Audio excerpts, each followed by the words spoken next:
करेरा में जो जो भी गैम्बलिंग के इस काले कारोबार से जुड़े हुए हैं, जो इसको ऑपरेट कर रहे हैं, जो उन्होंने प्रॉपर सप्लाई चेन बना रखी है कि कहाँ से कौन, यानी कि पूरा एक सिंडिकेट बना लिया है। तो उसमें उस पे प्रहार कैसे हो सकता है सर? तो साइबर क्राइम से आप अगर हमारे माध्यम से लोगों को क्या मैसेज देना चाहेंगे, और जो इस क्राइम में इन्वॉल्व हैं उनके लिए आप क्या मैसेज देंगे?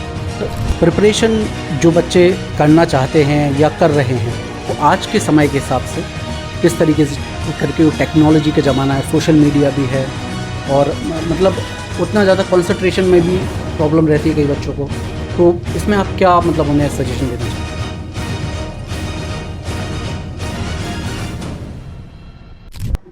नमस्कार, यूथ मीडिया में आप सभी का स्वागत है।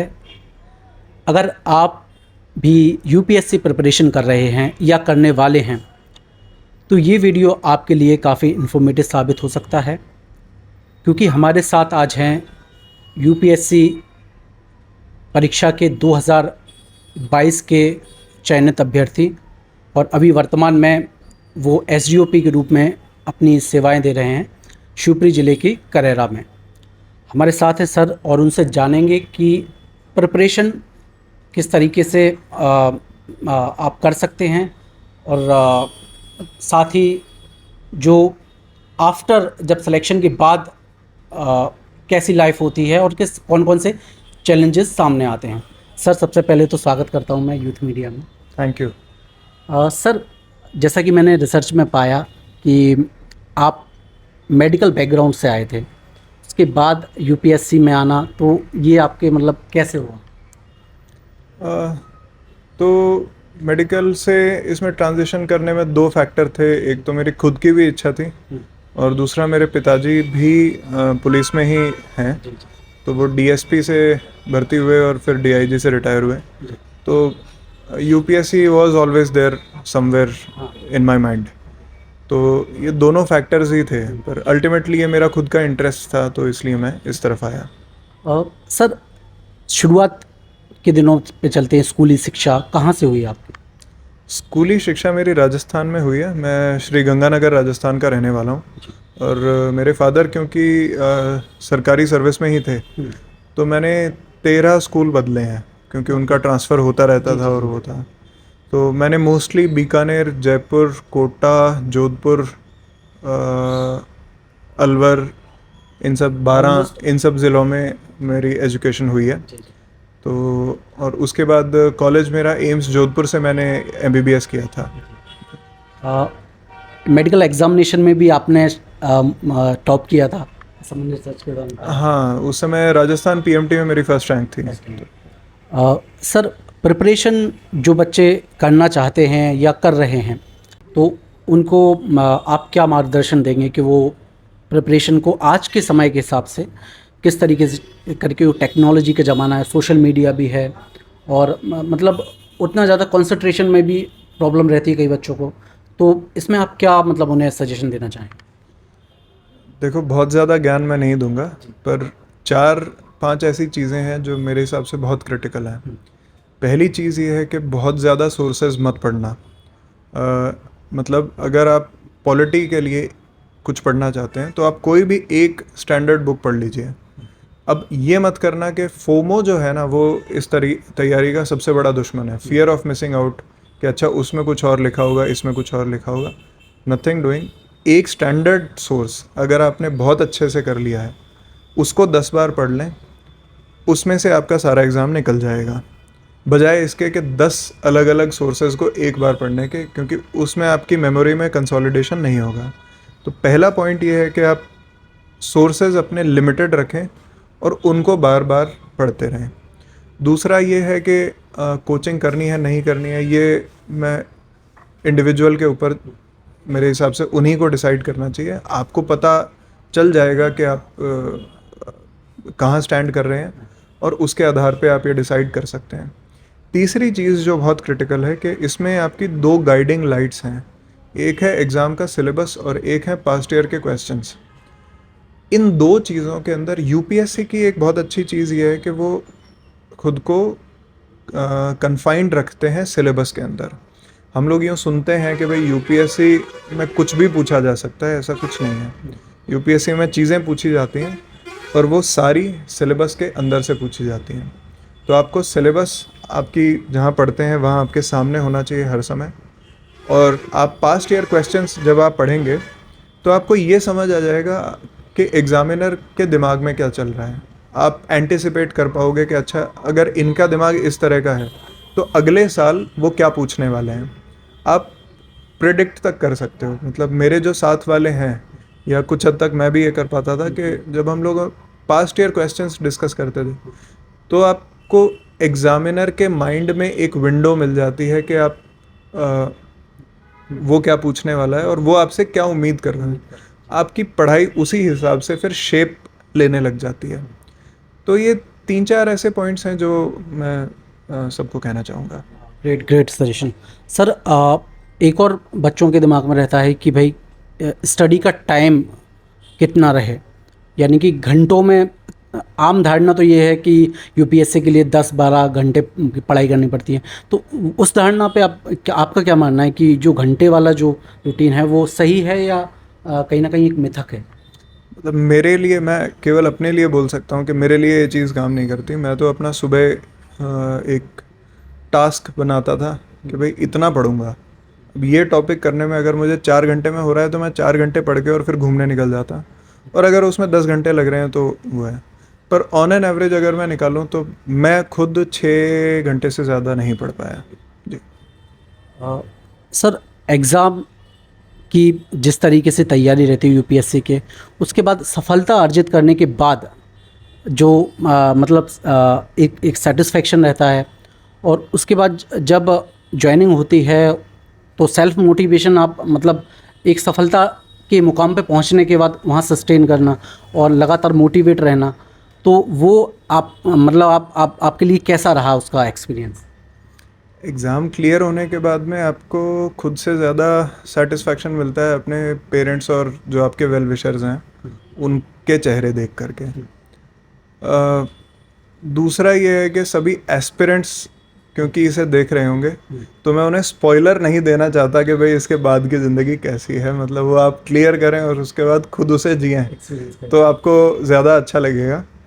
पर बाय एंड लार्ज इसमें यह है कि भाई जो ट्रेनिंग्स हैं, किसी भी आप सर्विस में अगर ज्वाइन करते हैं, जैसे आईपीएस की ट्रेनिंग 3.5 महीने की लबासना मसूरी में होती है, और उसके बाद में लगभग 2 साल की ट्रेनिंग आपकी एनपीए हैदराबाद में होती है। दोनों ही बहुत इंटरेस्टिंग है, बहुत चैलेंजिंग है, पर ऐसे experience of a life time है। और उसके बाद अब क्योंकि यहाँ पर मैं नया ही आया हूँ तो इसमें जो चैलेंजेस हैं वो मैं धीरे धीरे समझ रहा हूँ। अभी ये वाले चैलेंजेस मुझे भी समझने में समय लगेगा। सर, अब आते हैं वर्तमान पदस्थापना आपकी करेरा में है।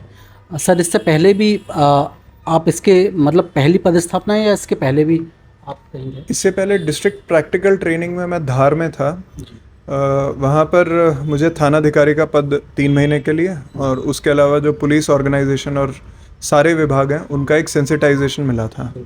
तो धार भी बहुत अच्छा चैलेंजिंग ज़िला है। वहाँ पर ट्राइबल पॉपुलेशन की वजह से ट्राइबल पुलिसिंग एक बहुत अलग चैलेंज रहता है, और वहाँ पर कम्युनल एंगल और बहुत सारे जो कन्वेंशनल पुलिसिंग चैलेंजेस हैं उनके अलावा भी बहुत सारी और चीज़ें सीखने को मिली। सर, अब करेरा पे आते हैं। करेरा में चूँकि आपके पास सूचना तंत्र है तो आपके पास तो सारे जो यहाँ के जो इश्यूज़ हैं वो आ ही गए होंगे। लेकिन सर, अभी नशा मुक्ति अभियान भी मध्य प्रदेश पुलिस ने पूरे प्रदेश में चलाया था। करेरा में ये देखने को मिल रहा है सर काफ़ी समय से, जैसा कि लोगों ने मुझे बताया कि स्मैक जो नशे को लेकर खासकर युवा पीढ़ी में काफ़ी इस नशे की एक मतलब वृद्धि देखी गई है, और बहुत ऐसे से मतलब बहुत आसानी से उन्हें अवेलेबल हो जा रहा है। तो उसके ऊपर क्या आप कदम उठाएंगे सर, और क्या नशे के ऊपर निर्णायक कदम उठाने में अभी तक मतलब क्या कमी रह गई थी? नशा डेफिनेटली केवल करेरा के लिए नहीं, पूरे देश के लिए एक ग्रोइंग प्रॉब्लम है, और इसमें हमें 2 चीज़ों पर चोट करनी रहेगी। एक है सप्लाई और एक है डिमांड। तो पहले मैं डिमांड वाले पार्ट पर आता हूँ, क्योंकि आदरणीय डीजीपी सर के द्वारा अभी एक बहुत बड़ा अभियान चलाया गया था, नशे से दूरी है ज़रूरी। वो ऑफिशियली अभी कंप्लीट हो गया है, लेकिन हमारे लिए वो जारी रहेगा। तो उससे हम लोग सेंसिटाइजेशन, अवेयरनेस स्कूल्स में, कॉलेजेस में, जहाँ भी हम लोग जा सकते हैं, युवा पीढ़ी को ख़ास तौर पर उनको जागरूक करने की कोशिश करेंगे। उसमें हम लोग सभी डिपार्टमेंट्स की भी मदद लेते रहेंगे। इसके अलावा जो सप्लाई लाइन है, उस पे पुलिस का स्पेशल जोर रहेगा। जितने भी लोअर लेवल और मिड लेवल के जो यहाँ पर ड्रग सप्लाई के नेटवर्क्स हैं, उनकी पहले हम लोग उन्हें आइडेंटिफाई करके और उनके ऊपर सख्त कार्रवाई करेंगे, जिससे एक स्ट्रॉन्ग मैसेज भी जाए और उनके खिलाफ जितनी सख्त कार्रवाई होगी उतना ही डिटरेंस हम लोग क्रिएट करने की कोशिश करेंगे। तो सर, साइबर क्राइम का भी लगातार ग्राफ बढ़ रहा है, पूरे देश में ही बढ़ रहा है। और करेरा और इस क्षेत्र को लेकर मतलब कहा जाता है कि कहीं ना कहीं ये एक सेंटर टाइप का इस साइबर फ्रॉड का हो रहा है। और यहाँ पर कुछ ऐसे गांव भी हैं, आपके पास तो सूचना पहुँची गई होगी। तो साइबर क्राइम से आप अगर हमारे माध्यम से लोगों को क्या मैसेज देना चाहेंगे, और जो इस क्राइम में इन्वॉल्व हैं उनके लिए आप क्या मैसेज देंगे? सबसे पहले मैं आम जनता से ये अपील करना चाहूँगा कि जो ये 2-3, देखिए, साइबर क्रिमिनल जो है वो 2-3 आपके कोर इमोशंस के ऊपर अटैक करेगा, या तो डर, या घबराहट, या लालच। तो वो कुछ भी इस तरह की चीज़ करेगा कि जिससे आप इमीडिएटली कोई एक्शन करने को आपको प्रमोट करेगा, कि आपको आपके माता पिता की तबीयत अचानक से ख़राब हो गई है, पैसे दीजिए, या उस तरह का कुछ। तो जहाँ भी, मतलब, आपको ये हमेशा दिमाग में रखना है, कोई भी अनजान नंबर से कोई कॉल आता है और उसमें आपको एकदम से पैनिक महसूस हो, तो आप थोड़ा सा एक बार ठहरें, सोचें, और उसके बाद देखें कि उसे वेरीफाई कर लें। और फिर अगर वो झूठा निकलता है तो आप बच जाएंगे। बस आपको वो जो 30 सेकंड का वो जो पैनिक वाला फेज़ है वो निकालना है। उसके बाद कोई डिजिटल अरेस्ट और कुछ भी आपको प्रभावित नहीं कर पाएगा। और यदि अनफॉर्चुनेटली ये सब नहीं हो पाता और आप प्रभावित हो जाते हैं, तो आप 1930 पर डायल करें। जितनी जल्दी आप यहाँ पर इन्फॉर्म करेंगे, उतना ही जल्दी हम लोग एक्शन ले पाएंगे, उतनी ही जल्दी आपका पैसा बच जाएगा। और नियरेस्ट आप अपने थाने में या कहीं भी पुलिस को, जो भी आपके सबसे करीब पुलिस का सोर्स है, वहाँ आप कांटेक्ट करें, आपको पूरी मदद मिलेगी। हम लोग इस चीज़ के लिए बहुत तत्पर हैं, और हम लोग बैक एंड पे अपना इंफ्रास्ट्रक्चर भी अपग्रेड कर पा रहे हैं। हम लोग अपने लोगों को भी ट्रेन कर रहे हैं कि वो साइबर क्राइम के इन्वेस्टिगेशन इम्प्रूव करें। सर, नगर में ट्रैफिक की प्रॉब्लम काफ़ी देखने को मिल रही है। जो मेन रोड है उसमें ट्रैफिक जाम हो रहा है, यानी कि ट्रैफिक व्यवस्था कैसे सुगम और हो सकती है, इस पर अगर आपने विचार किया हो करेरा में विशेष।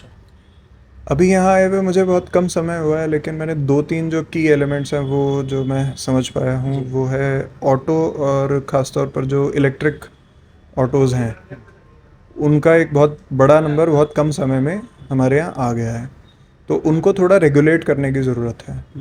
एक ये है, और एक थोड़ा पीक आवर्स में हम लोग अपने मैन पावर को जो स्ट्रेटजिक लोकेशन है वहाँ पर रख करके, और ट्रैफिक व्यवस्था ताकि रुके ना। और अतिक्रमण पे मैं बाकी सभी विभागों से भी चर्चा कर रहा हूँ कि उसको किस तरह से हम लोग कम समय में और एक स्थायी उसका सॉल्यूशन निकाल पाएँ। सर, गैम्बलिंग को लेकर भी लगातार मतलब कई लोग ऐसे हैं जो जिनके परिवार गैम्बलिंग और नशे में बर्बाद हैं, और आजकल तो ऑनलाइन गैम्बलिंग भी चल रही है। तो करेरा में जो भी गैम्बलिंग के इस काले कारोबार से जुड़े हुए हैं, जो इसको ऑपरेट कर रहे हैं, जो उन्होंने प्रॉपर सप्लाई चेन बना रखी है कि कहाँ से कौन, यानी कि पूरा एक सिंडिकेट बना लिया है, तो उस पर प्रहार कैसे हो सकता है सर? बहुत ज़्यादा मैं अपने प्लान्स की डिटेल्स तो आपसे नहीं शेयर कर सकता, पर मैं केवल इतना कहूँगा कि उस पर एक्शन लिया जाएगा। तो ये थे हमारे साथ 2022 बैच के IPS अधिकारी डॉक्टर आयुष जाखड़ जी। फ़िलहाल इस वीडियो में मुझे दीजिए इजाज़त। नमस्कार।